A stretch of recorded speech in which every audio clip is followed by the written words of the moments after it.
तो आज की प्रेस कॉन्फ्रेंस जो है इसका मेन जो मुद्दा और मकसद है, ये जो एक अनसर्टनिटी, एक केओस और एक कन्फ्यूजन जो है, एम्प्लॉयमेंट का जो सेक्टर है वो सारा सेक्टर जो है इस केओस, कन्फ्यूजन और अनसर्टनिटी का शिकार हो गया है। हर रोज़ हर सुबह हम एक नया प्रोटेस्ट, एक और डिपार्टमेंट बाहर सड़कों पर निकल आता है जो बहुत सारी इनसिक्योरिटीज़ की शिकार है। और इसमें लेटेस्ट जो ऐड हो गया है वो जो अभी हमारे वोकेशनल ट्रेनर्स जो 2016 में अपॉइंट हुए थे और 2022 में एक और बैच भी उसमें ऐड हो गया। 2016 से वो काम करते आ रहे हैं, जिनको अलग अलग डिपार्टमेंट्स में, एजुकेशनल इंस्टीट्यूशंस में एम्प्लॉय किया गया है। इतने सालों से काम करने के बावजूद भी अभी तक जो उनका एम्प्लॉयमेंट पॉलिसी जो है उसके बारे में कोई भी शफाफियत नहीं है, कोई भी क्लैरिटी नहीं है।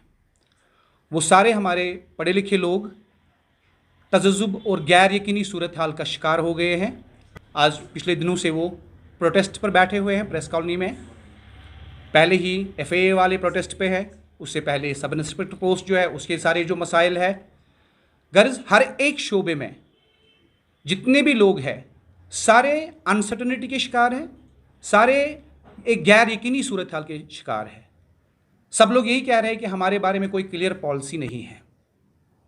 और ये 2016 में अपॉइंट हुए हैं, 1166 लोग अभी तक अपॉइंट हुए हैं, जिनको अश्योर किया गया था बार बार कि आपकी एम्प्लॉयमेंट पॉलिसी एक क्लीन और क्लियर पॉलिसी बनाएगी, आपके बारे में बनाई जाएगी। लेकिन अभी तक ऐसा कुछ भी नहीं हुआ है। अभी उनके सैलरी के बारे में कोई क्लैरिटी नहीं है, उनके एनुअल इंक्रीमेंट्स के बारे में कोई क्लैरिटी नहीं है। और जिस वक्त उनको एम्प्लॉय किया गया उस वक्त कुछ जो उनका सिलेक्शन प्रोसेस जो है प्राइवेट कंपनीज़ के थ्रू किया गया था, और वो प्राइवेट कंपनीज़ का भी कोई क्लैरिटी नहीं है इनके बारे में। although they were assured that they will be having a clear cut employment policy regarding them। और इसी वजह से वो लोग इतने दिनों से प्रोटेस्ट पर बैठे हुए हैं। और हैरानगी की बात है, there is not a word from the administration, from the government about them, about their future। they are feeling highly insecure। और एक और ख़ास बात है इसमें कि लग रहा है जैसे एक यूज एंड थ्रो वाला पॉलिसी है एम्प्लॉयमेंट के बारे में। कुछ लोगों को कुछ वक्त के लिए आप एम्प्लॉय करें एक फैनफेयर के साथ, लॉट ऑफ पब्लिसिटी के साथ, और वो पब्लिसिटी का जो पीरियड जो ख़त्म हो गया उसके बाद उन बेचारों का कोई पूछने वाला नहीं है और वो फिर मजबूरन सड़क पर आ जाते हैं। आप देखते हैं हर आए दिन यहाँ पर एक और डिपार्टमेंट जो है वो इस प्रोटेस्ट के इस सैलाब में शामिल हो जाता है। हमारी बात यह है कि गवर्नमेंट तो बिल्कुल क्लूलेस लग रही है, जैसे कुछ हो ही नहीं रहा है। There is a flood of protest from every side.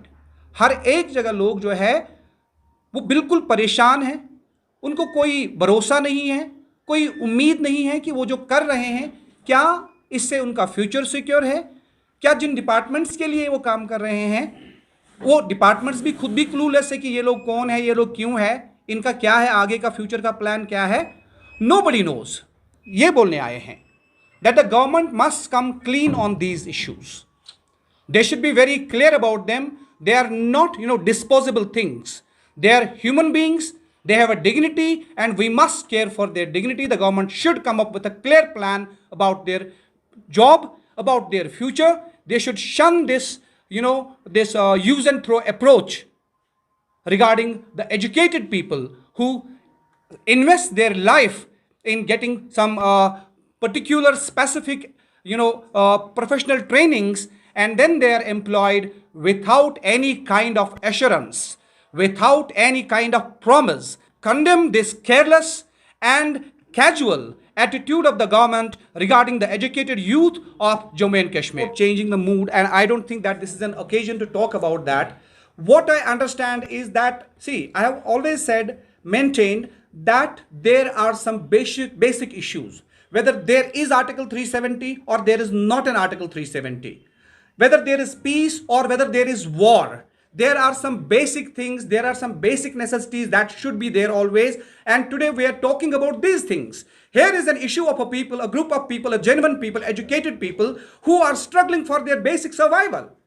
And my point is that, if you are a voice of the, see, we have made it because abundant. people want to know what We is have- the we main- have- what is the main agenda of yours We have made it repeatedly regarding clear. 370 and 35. See, what is our politics? Our politics, I have said, it's the politics of human dignity. It's the politics of human values. It's the politics of humanity. It's the politics of human rights. It's the politics of the basic life, the survival.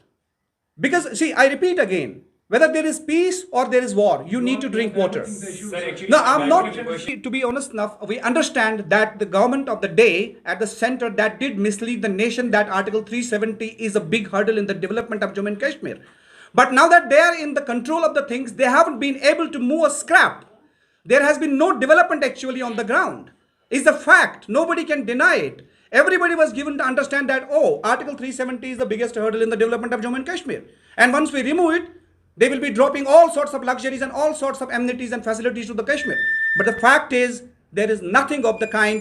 They have only misled the people and they have only misled the nation.